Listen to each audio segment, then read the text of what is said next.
SSC CGL क्या होता है, एसएससी सीजीएल से क्या क्या नौकरियां लगती हैं, एसएससी सीजीएल को कैसे क्रैक करें, कैसे क्लियर करें, इसमें भर्तियां कैसे होती हैं, कौन से डिपार्टमेंट्स में क्या क्या नौकरी होती हैं, क्या एग्जाम पैटर्न रहता है, क्या एज लिमिट रहती है, क्या एजुकेशन क्वालिफिकेशन चाहिए, क्या काम करना होता है उन नौकरियों में जाकर, क्या वर्क प्रोफाइल होती है, कितनी सैलरी मिलेगी, कैसे प्रमोशंस होंगे, क्या फिजिकल रिक्वायरमेंट्स रहते हैं, क्या मेडिकल रिक्वायरमेंट्स रहते हैं, कितनी हाइट होनी चाहिए, कितना वेट होना चाहिए, कितनी चेस्ट होनी चाहिए, क्या पढ़ना है, कब से पढ़ना स्टार्ट करें, कैसे पढ़ें, क्या सिलेबस रहता है, क्या क्या चीजें पूछी जाती है एसएससी सीजीएल के पेपर में। जो भी डाउट्स, जितने भी डाउट्स आपके मन में आ सकते हैं एसएससी सीजीएल से रिगार्डिंग, वो सारे सॉल्व हो जाएंगे आज की इस वीडियो में।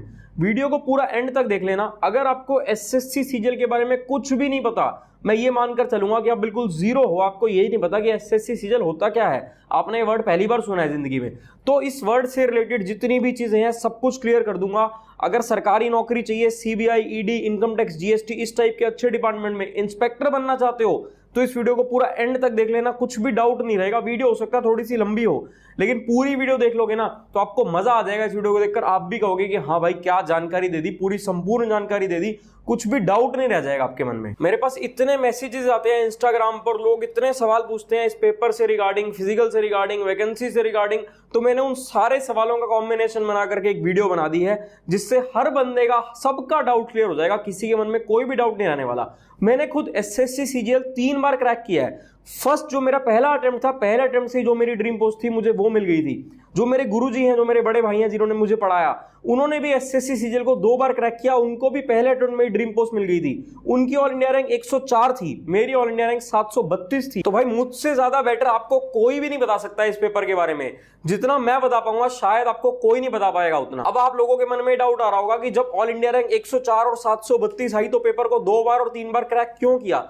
भाई पेपर की ज्वाइनिंग उस समय पर थोड़ी सी लेट होती थी किसी रीजंस की वजह से, तो इसलिए पेपर नेक्स्ट देने पड़ते थे, क्योंकि ज्वाइनिंग नहीं आई होती थी आपकी। जब तक आपकी ज्वाइनिंग नहीं आ जाएगी तब तक भाई आप कैसे नहीं, मतलब क्यों नहीं दोगे आप पेपर। इंडिया में जितनी भी सरकारी नौकरी है ना, यूपीएससी के बाद एसएससी सीजीएल सबसे शानदार और सबसे बढ़िया नौकरी है। मेरा ये मानना है कि यूपीएससी के बाद अगर कोई बढ़िया नौकरी है तो एसएससी सीजीएल है, इससे ऊपर और कोई नहीं है। कुछ लोग कहेंगे कि स्टेट पीसीएस एसएससी से बेटर है, तो भाई ठीक है, कुछ एस्पेक्ट्स में अगर हम देखें, अगर हम पावर के एस्पेक्ट्स में देखें तो कहीं ना कहीं स्टेट पीसीएस एसएससी सीजीएल से बेटर है, लेकिन ओवरऑल अगर हम देखें तो एसएससी स्टेट पीसीएस से मुझे बेटर लगता है। यूपीएससी से तो देखो डाउन ही है, वो तो आपको मानना ही पड़ेगा कि यूपीएससी से ऊपर तो कुछ है ही नहीं। सेकंड नंबर पर है एसएससी सीजीएल, क्योंकि ये सेंट्रल गवर्नमेंट की जॉब है और स्टेट पीसीएस स्टेट गवर्नमेंट की जॉब होती है।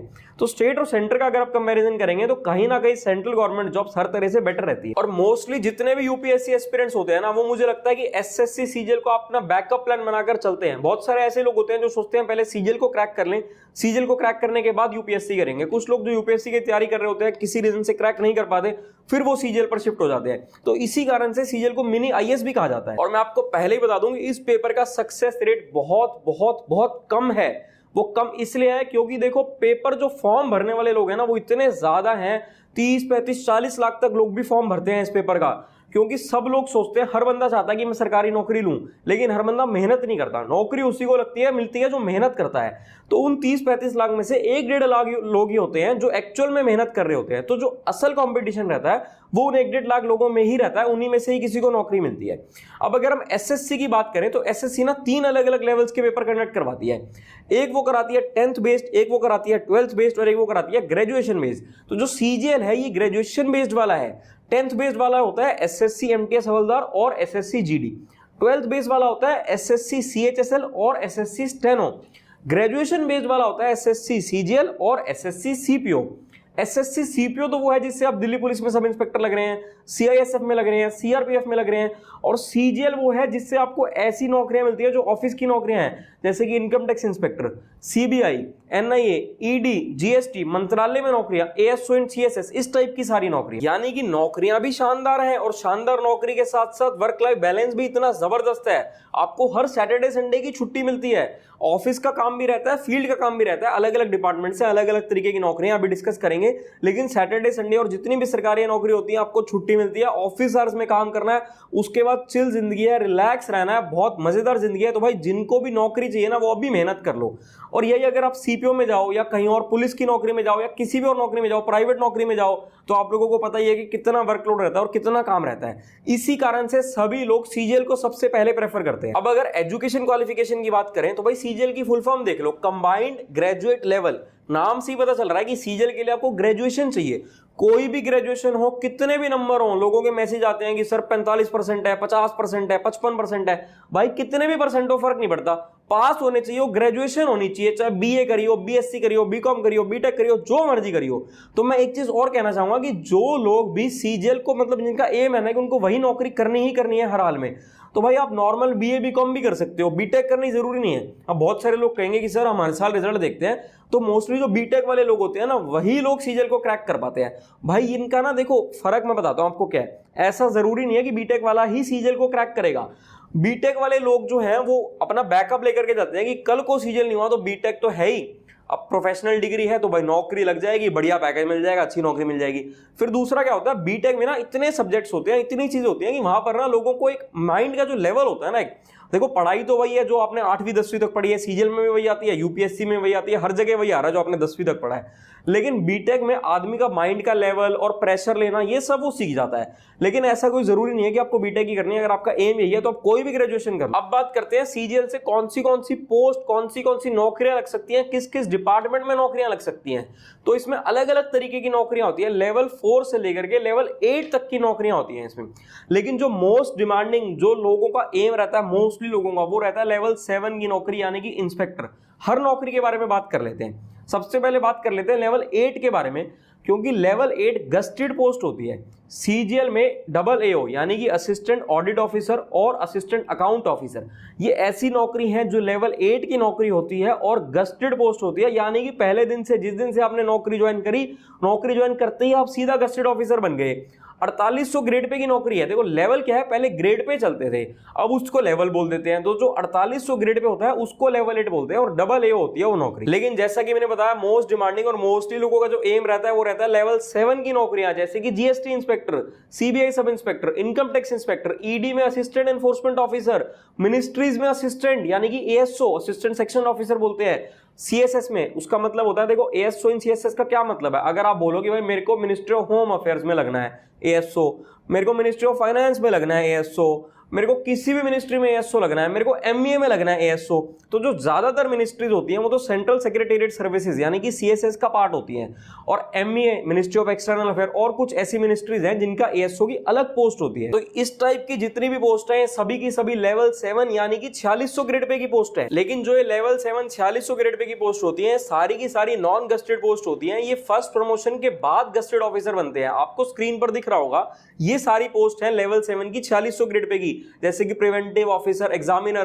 प्रिवेंटिव ऑफिसर और एग्जामिनर जिनको सीजीएल के बारे में नहीं पता वो ये मत सोच रहा है ये वो वाला एग्जामिनर नहीं है जो बैठ के पेपर चेक कर रहा है। ये कस्टम इंस्पेक्टर है जो कस्टम्स में पोर्ट्स पर रहते हैं, स्मगलिंग को रोकना, इन जो इंडिया में कुछ भी इंपोर्ट हुआ एक्सपोर्ट हुआ इन सब चीजों को मॉनिटर करना, ये सारी चीजें चेक करना, ये काम होता है इनका। अब आपके मन में आ रहा होगा भाई नौकरी तो मिल गई, सैलरी कितनी मिलेगी? मोस्टली लोगों का तो यही है ना भाई, नौकरी इसीलिए करनी है क्योंकि सैलरी मिले। तो लेवल 7 4600 ग्रेड पे की जितनी भी नौकरियां होती हैं इनकी इनिशियल सैलरी की अगर मैं बात करूं, एक होती है ग्रॉस सैलरी, एक होती है नेट सैलरी यानी कि cash in hand after all deductions, जो भी आपके इनकम टैक्स कटना है, CGHS कटना है और चीजें कटनी है, वो सब डिडक्शंस के बाद आपके हाथ में जो इनिशियल सैलरी आएगी वो अप्रोक्सीमेटली 75,000 के आसपास आती है। लेकिन कुछ डिपार्टमेंट जैसे कि CBI, वहां पर ज्यादा सैलरी मिलती है क्योंकि वहां पर 12 महीने नौकरी करने के लिए 13 महीने की सैलरी मिलती है, साथ में स्पेशल सिक्योरिटी अलाउंस भी मिलता है। लेवल 7 के बाद आएगा लेवल 6 यानी कि 4200 ग्रेड पे की नौकरियां। आपको कुछ लेवल 6 की नौकरियां स्क्रीन पर दिख रही होंगी, जैसे कि divisional accountant, sub inspector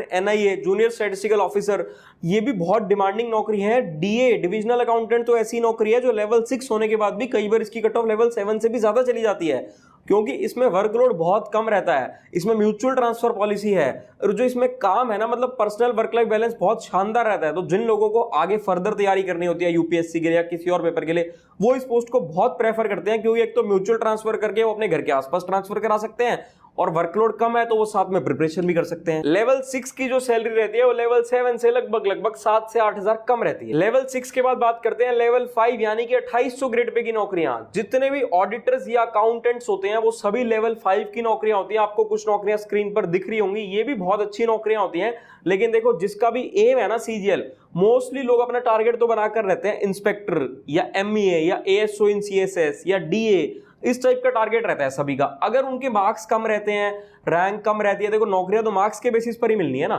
marks कम आए, रैंक कम आए, तो फिर मजबूरी में उनको धीरे धीरे करके लेवल 7 से 6, 6 से 5, 5 से 4 जाना पड़ता है, लेकिन मोस्टली लोगों का एम लेवल 7 ही रहता है। लेवल 5 के बाद आएगा लेवल 4 यानी कि 2400 ग्रेड पे की नौकरियां। आपको स्क्रीन पर दिख रही होंगी, ऑलमोस्ट ये सारी नौकरियां होती हैं, जैसे कि सब inspector in narcotics, tax assistant in CBDT मतलब income tax department, tax assistant in CBIC मतलब GST and customs department, UDC postal assistant, sorting assistant. ये पीएएसए जो नौकरी है ना, ये पहले एसएससी सीएचएसएल में होती थी, ये कुछ साल पहले ही सीएचएसएल से सीजीएल में शिफ्ट कर दी गई थी। यानी कि पहले इसके लिए एजुकेशन क्वालिफिकेशन सिर्फ 12th चाहिए थी और अब इसके लिए एजुकेशन क्वालिफिकेशन ग्रेजुएशन चाहिए। अब ये तो बात हो गई क्या क्या नौकरियां लगेंगी, कौन सी पोस्ट मिलेगी, कौन सी डिपार्टमेंट में मिलेगी, लेकिन भाई नौकरियां ले कैसे, पढ़ाई कैसे करें, क्या सिलेबस है, कैसे पढ़ना है, क्या एग्जाम पैटर्न है, कितनी एज होनी चाहिए।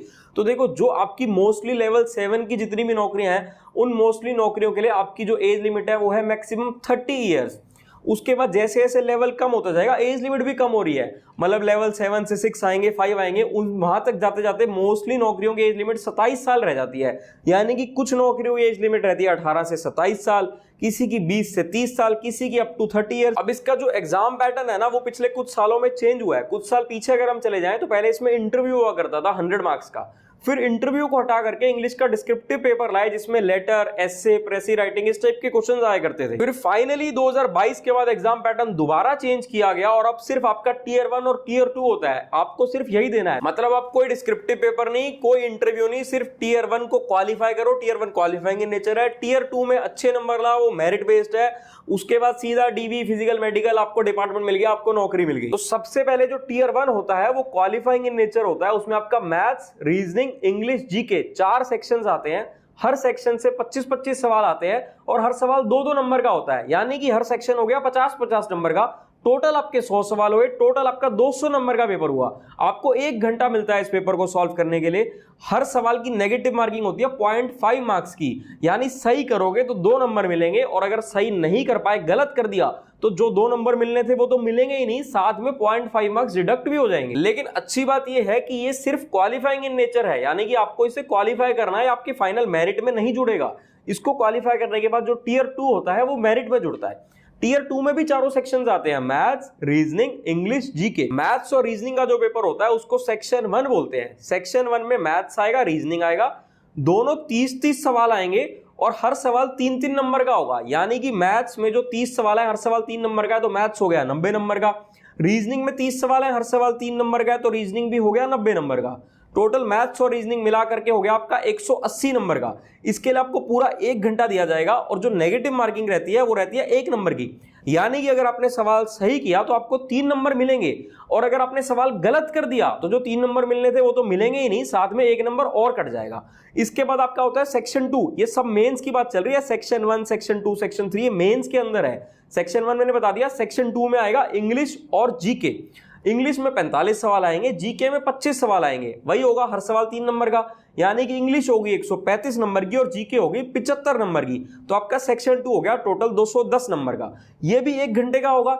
इसमें भी नेगेटिव मार्किंग 1 नंबर की रहेगी, यानी कि सवाल सही किया तो 3 नंबर मिलेंगे, सवाल गलत किया तो जो 3 नंबर मिलने थे वो तो मिलेंगे ही नहीं, साथ में 1 नंबर और कट जाएगा। तो टोटल सेक्शन 1 और सेक्शन 2, ये मेंस के अंदर जो सेक्शन 1 और सेक्शन 2 है, इनके ऊपर आपकी मेरिट बनेगी, इनके बेसिस पर आपकी रैंक आएगी, आपको क्या पोस्ट मिलनी है, क्या नौकरी मिलनी है, सब इसके बेसिस पर होगा। टोटल 130 सवाल है और 390 नंबर का। यानी कि इन 390 नंबर में आप जितने नंबर लाएंगे इस पर आपकी जिंदगी निर्भर है कि क्या आप जीएसटी और इनकम टैक्स में इंस्पेक्टर बनेंगे या वहां पर टीए बनेंगे। अगर आप टीए बनते हैं तो टीए से इंस्पेक्टर बनने में ही प्रमोशन में आपको लगभग 15 साल लग जाते हैं। ये मेंस के सेक्शन 1 और सेक्शन 2 मैंने बताया। इसके बाद सेक्शन 3 होता है जिसमें कंप्यूटर होता है, उसमें 20 सवाल होते हैं और हर सवाल 3 नंबर का होता है, यानी कि 60 नंबर का कंप्यूटर होता है। ये क्वालिफाइंग इन नेचर होता है और ज्यादा मुश्किल नहीं होता, इजी होता है, आप 15-20 दिन पढ़कर भी इसमें अच्छे मार्क्स ला सकते हैं। इसके बाद आपका टाइपिंग टेस्ट भी होता है, उसके लिए आपको 15 मिनट दिए जाते हैं। जो कंप्यूटर वाला पेपर है उसके लिए भी 15 मिनट दिए जा रहे हैं और टाइपिंग टेस्ट के लिए भी 15 मिनट दिए जा रहे हैं। ये बहुत बेसिक और बहुत ईजी रहता है, सिर्फ 15 से 20 दिन की तैयारी में आप इजीली कंप्यूटर और टाइपिंग को क्लियर कर सकते हैं। इसके बाद आपके मार्क्स आएंगे, फिर आपसे पोस्ट प्रेफरेंस मांगी जाएगी, यानी कि आपको क्या क्या पोस्ट भरनी है। तो उसमें आप भरोगे भाई मेरी फर्स्ट प्रेफरेंस जीएसटी इंस्पेक्टर है, सेकंड इनकम टैक्स है, थर्ड सीबीआई है, फोर्थ एएसओएनएमई है, या जो भी, ये तो एग्जांपल दिया मैंने, जो भी आपकी प्रेफरेंस है आप उस प्रेफरेंस में भरेंगे। फिर आपके मार्क्स और आपकी रैंक के बेसिस पर जो भी आपको पोस्ट मिल सकती होगी वो आपको पोस्ट मिल जाएगी। और हो सकता है कि अगर आपके मार्क्स इतने ज्यादा ना हो तो हो सकता है कोई भी पोस्ट ना मिले, लेकिन मैं तो आपको यही लक दूंगा कि भाई पोस्ट आपको कोई ना कोई अच्छी मिले। इसके बाद आपका डीवी यानी कि डॉक्यूमेंट वेरिफिकेशन होगा और उसके बाद आपका फिजिकल और मेडिकल होगा। फिजिकल और मेडिकल डिस्कस करने से पहले हम सिलेबस डिस्कस कर लेते हैं कि क्या क्या आता है, कैसे कैसे पढ़ना है, कहां से पढ़ना है। तो देखो जो आपके चारों सेक्शंस है, मैथ्स, रीजनिंग, इंग्लिश और जीके, चारों सेक्शंस की बात कर लेते हैं। सबसे पहले हम लोग बात करेंगे मैथ्स की। तो मैथ्स में आपको जो स्क्रीन पर दिख रहे हैं सिर्फ और सिर्फ ये आपका सिलेबस है, आपको सिर्फ इतना पढ़ना है और इसी सीक्वेंस में पढ़ना है जिस सीक्वेंस में मैंने लिखा हुआ है। अब कुछ लोग पूछते हैं कि हम पढ़ाई कब स्टार्ट करें, कब से तैयारी शुरू करें। तो देखो अलग अलग चीजें हैं, मैं आपको सारे सिनेरियो समझा देता हूं।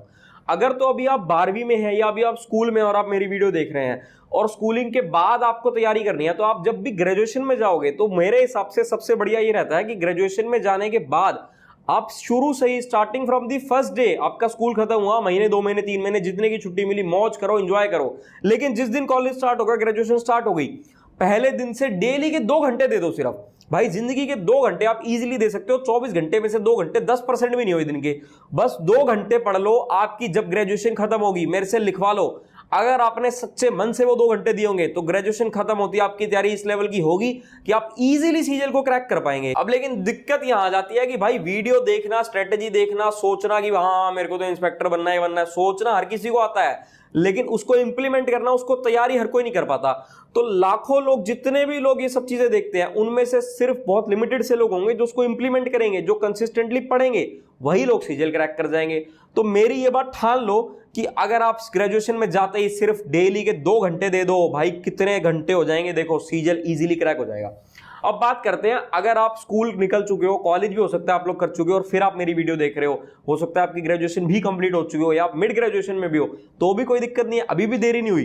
ग्रेजुएशन के बाद भी अगर आप 6 महीने से 1 साल सच्चे मन से दे दोगे ना, 6 महीने डेली के 7 से 8 घंटे तैयारी कर लो, मैं बता रहा हूं आपको सीजीएल क्रैक करने से कोई रोक ही नहीं सकता। क्योंकि अगर आपने सच्चे मन से तैयारी करी होगी ना, तो इतना समय बहुत सफिशिएंट होता है। और भाई देखो दिमाग सभी में होता है, ऐसा कुछ नहीं कि भाई जिसने सीजीएल क्रैक करा, जो सीजीएल टॉपर है, जो यूपीएससी टॉपर है, वो किसी और दुनिया से आया है। सब इसी दुनिया से आए हैं, सब यही रहते हैं, हम जैसे ही लोग हैं। सबके पास दिन के वही 24 घंटे हैं, उन्हीं 24 घंटे में पढ़ना है। बस उन 24 घंटे को कैसे यूटिलाइज करना है, कैसे अपना टाइम टेबल बनाना है, वो आपको आना चाहिए। और जैसा कि मैंने बताया, ग्रेजुएशन के बाद 6 महीने डेली के 7 से 8 घंटे आपको कोई नहीं रोक पाएगा सीजीएल क्रैक करने से। अब मैथ्स के बाद बात कर लेते हैं इंग्लिश की। देखो इंग्लिश में मेजरली 3 सेक्शंस रहते हैं आपके, वोकैबुलरी, रीडिंग कॉम्प्रिहेंशन और ग्रामर। सबसे पहले अगर ग्रामर की बात करें तो आपको स्क्रीन पर दिख रहे होंगे ये सारे चैप्टर्स हैं आपके ग्रामर के। आपको इन सब चैप्टर्स को पढ़ना है, रूल सीखना है, ट्रिक सीखना है, इनकी प्रैक्टिस करनी है। अब ग्रामर से डायरेक्टली सवाल नहीं पूछे जाते। सवाल कैसे पूछे जाएंगे, एरर स्पॉट करना है। कोई सेंटेंस दे दिया, उसमें एरर स्पॉट करो। हो सकता है उसमें 2 अलग अलग कॉन्सेप्ट लग रहे हो सकता है एक ही कॉन्सेप्ट लग रहा हो। फिर फिल इन द ब्लैंक्स आ गए या जो भी है, मतलब इस टाइप से सवाल पूछे जाएंगे। तो जो चैप्टर्स मैंने बताए और जिस सीक्वेंस में मैंने लिखे हैं, इस सीक्वेंस में पढ़ लेना, आपकी भाई इंग्लिश बहुत जबरदस्त हो जाएगी। इसके बाद आपकी जो वोकैबुलरी है उसमें आपके सिनोनियम्स हो गए, वर्ड मीनिंग्स, एंटो साइनो हो गए, उसके बाद वन वर्ड सब्स्टिट्यूशन हो गए, इडियम्स एंड फ्रेजेस हो गए, ये सब चीजें पूछी जाती हैं। इसके बाद अगर रीडिंग कॉम्प्रिहेंशन की बात करें तो उसमें क्या सब आएगा, उसमें क्लोज टेस्ट आएगा, पैसेज आएगा, जंबल्ड बीक्यूआरएस सेंटेंसेस आएंगे। तो ये कुल मिला के पूरी इंग्लिश हो गई। इंग्लिश और मैथ्स का सिलेबस मैंने आपको पूरा बता दिया। पढ़ना कहां से है, पढ़ने के लिए मेरे हिसाब से बेस्ट तरीका है कोई भी प्रीवियस ईयर किताब ले लो। हो सकता है आपके पास हो, नहीं हो तो कोई भी खरीद लो। आजकल तो पीडीएफ मिल जाती है फ्री में। प्रीवियस ईयर सबसे जरूरी है एसएससी के लिए। अगर आपको कम समय में एसएससी को क्रैक करना है, प्रीवियस ईयर को जितनी बार हो सके उतनी बार प्रैक्टिस करो, बहुत मजेदार हो जाएगी भाई साहब आपकी, मतलब तैयारी इतनी बढ़िया हो जाएगी। और इंग्लिश के लिए खास कर एक किताब आती है नीतू सिंह मैडम की, नीतू सिंह वॉल्यूम 1। मैं खुद भी उस किताब से पढ़ा था जब मैं प्रिपरेशन करता था, तो उस किताब से जरूर पढ़ लेना इंग्लिश। अब बात कर लेते हैं रीजनिंग की और जीके की। तो रीजनिंग में आपको जो स्क्रीन पर टॉपिक्स दिख रहे हैं ये सारे टॉपिक्स होते हैं आपके, और आप इसी सीक्वेंस में पढ़ने की कोशिश करना जो मैंने बताई है। रीजनिंग में सीक्वेंस अगर ऊपर नीचे हो भी जाए तो कोई ऐसा मेजर इशू नहीं रहेगा, लेकिन मैथ्स और इंग्लिश में आपकी सीक्वेंस ऊपर नीचे नहीं होनी चाहिए। रीजनिंग में आप कर सकते हो थोड़ा बहुत ऊपर नीचे। इसके बाद अगर जीके की बात करें तो जीके बहुत ज्यादा वास्ट रहता है, लेकिन फिर भी जीके की अगर हम मतलब स्मार्ट वे में प्रिपरेशन करें तो स्टैटिक जीके और करंट अफेयर्स दो पार्ट में हम डिवाइड कर सकते हैं। तो स्टैटिक जीके में ये सारी चीजें आती हैं जो आपको स्क्रीन पर दिख रही हैं। इसके लिए कोई भी एक प्रीवियस ईयर क्वेश्चन की किताब ले लेना एमसीक्यू बेस्ड वाली, और करंट अफेयर्स अभी नहीं पढ़ना, करंट अफेयर्स पढ़ना पेपर होने से 1 महीना पहले यूट्यूब से। अब ये तो मैंने आपको बता दिया कि क्या क्या सिलेबस है, क्या क्या पढ़ना है, लेकिन भाई ट्रिक्स भी तो सीखने हैं ना। जैसे स्कूल में सवाल करते थे लंबे मेथड से, वैसे नहीं करना, ट्रिक सीखने हैं। तो ट्रिक सीखने के लिए कोई भी यूट्यूब चैनल फॉलो कर लो। कोचिंग लगानी हो कोचिंग की लगा सकते हो, कोई दिक्कत नहीं है, लेकिन अगर कोचिंग नहीं लगानी, आजकल यूट्यूब पे भरा हुआ है कंटेंट फ्री में। आप मेरा जो दूसरा चैनल है कपूर गुरुकुल क्लासेस, उस पर चले जाना। एक तो ये चैनल है जहां वीडियो देख रहे हो, ये है कपूर गुरुकुल। दूसरा चैनल है कपूर गुरुकुल क्लासेस, उस चैनल पर चले जाना। उसमें प्लेलिस्ट में जाना, मैंने हर चैप्टर की चैप्टर वाइज वीडियोस करवा रखी है, और मैं आपको दावे से कह सकता हूं एक बार मेरी वीडियोस देख लेना और किसी भी बड़े से बड़े टीचर की वीडियो देख लेना, आप ये नहीं कहोगे कि मैंने बुरा पढ़ाया। हो सकता है कि उस टीचर ने भी अच्छा पढ़ाया होगा, मैं मना नहीं कर रहा भाई, टीचर है तो सारे ही टीचर अच्छे हैं, कोई भी टीचर बुरा नहीं पढ़ा रहा, लेकिन मैंने भी बुरा नहीं पढ़ाया होगा, आपको हर चीज बहुत अच्छे से समझ में आएगी। अब अगर बात करें कि वैकेंसीज कब और कितनी आती हैं, तो भाई इसकी वैकेंसीज हर साल आती हैं। एसएससी सीजीएल का पेपर आप पिछले कई सालों का रिकॉर्ड उठाकर देख लो, जब से सीजीएल स्टार्ट हुआ है हर साल सीजीएल का पेपर हुआ है विदाउट एनी गैप, हर साल वैकेंसीज आती है। लेकिन वैकेंसीज वेरी हो सकती हैं, किसी साल हो सकता है 15,000 आए तो किसी साल हो सकता है 10,000 आए तो किसी साल हो सकता है 22,000 आ जाए, तो ये कुछ फिक्स नहीं रहता। लेकिन फिर भी अगर एक एवरेज सी लेकर चले तो हर साल लगभग 8 से 10,000 वैकेंसी निकलती है। लेकिन आपको वैकेंसी से डरना घबराना नहीं है, ना ये सोचना कि 20,000 वैकेंसी है तो सिलेक्शन हो जाएगा, ना ये सोचना कि 8,000 वैकेंसी है तो सिलेक्शन नहीं होगा। आपको सिर्फ और सिर्फ एक कुर्सी चाहिए, एक सीट चाहिए, एक वैकेंसी चाहिए। तो आपको अपनी प्रिपरेशन सच्चे मन से इस लेवल की करनी है कि आपको टॉपर्स में आना है। आपको तो बिल्कुल अपना जो एम है वो हाई रखना है ना, तो आपको टॉपर बनना है, तो आपको तैयारी वैसे कर। अब पेपर दे दिया, रिटर्न क्लियर हो गया, टियर 1 क्लियर हो गया, टियर 2 क्वालिफाई हो गया, उसके बाद पोस्ट रेफरेंस भर दी, नौकरी मिल गई, उसके बाद नौकरी ज्वाइन करने से पहले फिजिकल हुआ और फिजिकल में फेल हो गए, तो सारी की सारी मेहनत खराब गई भैंस पानी में। जितनी मेहनत करी थी सब बर्बाद हो जाएगी। ये नहीं होगा कि फिजिकल में फेल हो गए तो कोई और नौकरी मिल जाएगी, भूल जाओ इस चीज को। अगर फिजिकल में फेल हो गए तो नौकरी के याद से पूरी की पूरी मेहनत बर्बाद हो गई, क्योंकि भाई पेपर तो ले रहा है एसएससी और फिजिकल करवा रहा है आपका डिपार्टमेंट, तो डिपार्टमेंट वापस एसएससी के पास थोड़ी भेज जाएगा कि लो जी इसको कोई और नौकरी दे दो। तो फिजिकल के बारे में जान लो, वो जानना बहुत ज्यादा जरूरी है। और पोस्ट प्रेफरेंस भरने से पहले ये सारी चीजें देख लेना कि ये सारे फिजिकल स्टैंडर्ड्स आप मीट करते हो, कहीं ऐसा ना हो कि फिजिकल में फेल हो जाओ और पूरी मेहनत बर्बाद हो जाए। तो मोस्टली जितनी भी पोस्ट होती हैं, मोस्टली पोस्ट के लिए फिजिकल की रिक्वायरमेंट नहीं है इस पेपर में, लेकिन कुछ ऐसी पोस्ट है जिसके लिए फिजिकल की रिक्वायरमेंट है, जैसे कि GST inspector, preventive officer, examiner, narcotics में इंस्पेक्टर, नारकोटिक्स में सब इंस्पेक्टर, एनआईए में सब इंस्पेक्टर, सीबीआई में सब इंस्पेक्टर, यूडीसी में बीआरओ, ये वो सारी नौकरी है जिसके लिए फिजिकल और मेडिकल की रिक्वायरमेंट है। इसके सिवाय बाकी जितनी भी नौकरियां हैं किसी के लिए कोई एज सच फिजिकल नहीं है कि आपकी हाइट इतनी होनी चाहिए, आपका वेट इतना होना चाहिए। बस बेसिक स्टैंडर्ड्स हैं कि भाई कोई मेजर बीमारी ना हो। कोई मेजर बीमारी होगी तो भाई गवर्नमेंट ऑफ ऑफिसर बनने वाले हो तो आपको कोई एक मेजर ऐसा कोई इशू नहीं होना चाहिए। लेकिन हाइट, वेट, रनिंग, साइकिलिंग, ये सारी चीजें जो मैंने आपको पोस्ट बता दी इन्हीं में है, और इनमें भी बेसिक है, कोई बहुत ज्यादा मुश्किल नहीं है। सिर्फ यूडीसी इन बीआरओ का जो फिजिकल रहता है वो थोड़ा सा टफ रहता है, और ये पोस्ट ओनली मेल्स के लिए होती है। बाकी सारी जितनी भी पोस्ट है उनमें चाहे मेल जाए चाहे फीमेल जाए, कोई भी जा सकता है। तो फटाफट से आपको आपके फिजिकल स्टैंडर्ड्स और क्या आपकी रनिंग, साइकिलिंग, मेडिकल क्या होगा वो बता देता हूं। तो भाई GST inspector, preventive officer, examiner, inspector in narcotics, sub inspector in narcotics, in 5 post के लिए सेम स्टैंडर्ड्स रहते हैं। मेल्स के लिए मिनिमम हाइट होनी चाहिए 157.5 सेंटीमीटर, मिनिमम चेस्ट होनी चाहिए 76 सेंटीमीटर, उसके बाद मिनिमम 5 सेंटीमीटर का एक्सपेंशन भी हो जाना चाहिए। 1600 मीटर की वॉक करनी होगी 15 मिनट में, 8 किलोमीटर की साइकिलिंग करनी होगी 30 मिनट में। कोई बहुत ज्यादा मुश्किल नहीं है, इजीली अचीवेबल है, कुछ ही समय में आप कर सकते हो प्रैक्टिस। फीमेल्स के लिए मिनिमम हाइट चाहिए 152 सेंटीमीटर, मिनिमम वेट चाहिए 48 kg, 1 किलोमीटर वॉक करनी होगी 20 मिनट में, 3 किलोमीटर साइकिलिंग करनी होगी 25 मिनट में। चश्मे की अगर बात करें, भाई चश्मा लगा हो ना लगा हो कोई फर्क नहीं पड़ता, बस चश्मा लगने के बाद अगर देसी भाषा में कहूं तो क्लियरली दिखना चाहिए, यानी कि विद और विदाउट स्पेक्स जो आपकी विजन है वो 6/6 in one eye and 6/9 in another eye रहनी चाहिए। लेकिन कलर ब्लाइंडनेस की दिक्कत है भाई, कलर ब्लाइंडनेस नहीं होनी चाहिए। अगर कलर ब्लाइंडनेस हुई तो गई भैंस पानी में, पूरी की पूरी मेहनत बर्बाद आपकी, जितनी आपने मेहनत करी थी सब खराब हो जाएगी। तो ये चेक कर लेना कलर ब्लाइंड ना हो और ये सारे स्टैंडर्ड्स आप मीट करते हो। इसके बाद जो आपका मेडिकल होता है वो बिल्कुल बेसिक होता है, आपके बेसिक मेडिकल टेस्ट होंगे, कोई मेजर बीमारी नहीं होनी चाहिए। फिर अगर सीबीआई की बात कर लें, सीबीआई में सब इंस्पेक्टर बनने के लिए मेल्स के लिए मिनिमम हाइट होनी चाहिए 165 सेंटीमीटर और मिनिमम चेस्ट होनी चाहिए 76 सेंटीमीटर। फीमेल्स के लिए मिनिमम हाइट होनी चाहिए 150 सेंटीमीटर। चश्मे का वही है कि भाई चश्मा लगाने के बाद 6x6 इन वन आए और 6x9 इन अनदर आए, यानी कि क्लियरली दिखना चाहिए। इसमें आपकी रनिंग, साइकिलिंग, वॉकिंग ऐसा कुछ भी नहीं होगा। इसके बाद अगर एनआईए की बात कर लें, सब इंस्पेक्टर अगर आपको एनआईए में बनना है तो वही सेम चीजें हैं जो आपकी सीबीआई के लिए है, सिर्फ एक चीज का फर्क है, मेल्स की हाइट 165 सेंटीमीटर की जगह 170 सेंटीमीटर होनी चाहिए। सीबीआई में मिनिमम रिक्वायरमेंट 165 सेंटीमीटर है और एनआईए में मिनिमम रिक्वायरमेंट है 170 सेंटीमीटर। इसके बाद यूडीसी इन बीआरओ, जैसे कि मैंने आपको बता दिया है कि इसका फिजिकल थोड़ा सा टफ रहता है, तो वो आप नोटिफिकेशन पढ़ लेना अच्छे से। मैंने अपनी तरफ से कोशिश करी है कि सारे के सारे डाउट्स क्लियर कर दूं, आपके मन में कोई भी डाउट ना रह जाए। तो भाई वीडियो अगर अच्छी लगी हो तो मैंने इतनी मेहनत करी है आप लोगों के लिए, मैक्सिमम दोस्तों के साथ शेयर कर दो, हमें थोड़ी सी मोटिवेशन मिलेगी। चैनल को सब्सक्राइब कर दो। इसके बाद फिर भी कोई अगर डाउट रह जाए ना मन में तो मुझसे इंस्टाग्राम पर पूछ लो।